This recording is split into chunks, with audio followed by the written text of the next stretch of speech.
নমস্কার বন্ধুরা, সকলকে স্বাগত। আশা করি আপনারা সকলেই ভালো আছেন।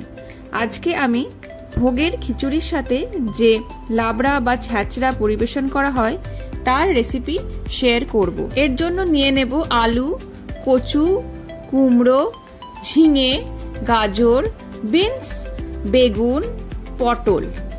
আপনারা আপনাদের ইচ্ছে মতো সবজি ব্যবহার করতে পারেন। প্রথমেই কড়াই গরম করে দিয়ে দেব সর্ষের তেল, 5 ফোড়ন, কালো সর্ষে, তেজপাতা আর শুকনো লঙ্কা। একটু নাড়াচাড়া করব যাতে সুন্দর গন্ধটা বেরিয়ে আসে ফোড়নের। তারপর দিয়ে দেব আলু, কচু আর গাজর। এই সবজিগুলো রান্না হতে একটু বেশি সময় লাগে, সেই জন্য আমরা প্রথমেই দেব। এরপরে আমরা একটু ঢাকা দিয়ে 10 মিনিটের জন্য রেখে দেব যাতে ভালো করে সেদ্ধ হয়। পাশেই আমরা একটা মশলার পেস্ট বানিয়ে নেব।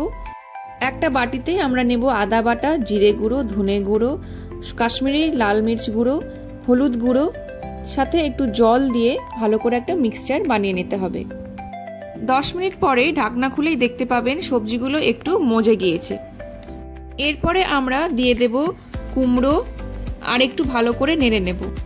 এই রেসিপিতে কোন সবজি কতক্ষণ লাগে রান্না করতে সেই হিসেবেই পরপর দিতে হবে। এবার দিয়ে দেব পটল, ঝিঙে আর বেগুন, সাথে দিয়ে দেব কেটে রাখা বিনস। সব সবজিকে খুব ভালো করে নেড়ে নিতে হবে। সবজি থেকেই অনেক জল বের হবে আর তাই দিয়ে রান্না হবে। 10 মিনিটের জন্য ঢাকা দিয়ে সবজিগুলোকে মজতে দিন। 10 মিনিট পরে ঢাকনা খুলে ভালো করে নাড়তে হবে যাতে তলায় না লেগে যায়। এরপর দিয়ে দিন নুন, দিয়ে খুব ভালো করে নেড়ে নিন।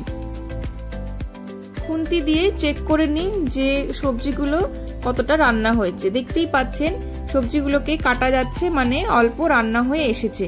এরপরে আমরা দিয়ে দেব আগে থেকে তৈরি করে রাখা মশলার মিক্সচার। মশলার মিক্সচার দিয়ে খুব ভালো করে নেড়ে নিতে হবে। একটু নাড়াচাড়া করে লাস্ট 5 মিনিটের জন্য আবার ঢাকা দিয়ে দিন। 5 মিনিট পরে ঢাকনা খুলে খুব ভালো করে তলা থেকে সবজিগুলোকে উল্টে পাল্টে নেড়ে নিতে হবে যাতে তলায় কোনো সবজি লেগে না যায়। এবারে দিয়ে দিন স্বাদ মতো চিনি। ভালো করে মিশিয়ে নিয়ে দিয়ে দিতে হবে পরিমাণ মতো জল। লাবড়া বা ছ্যাঁচড়া একটু রসালো হয়, তাই সেই বুঝেই দিয়ে দিন জল।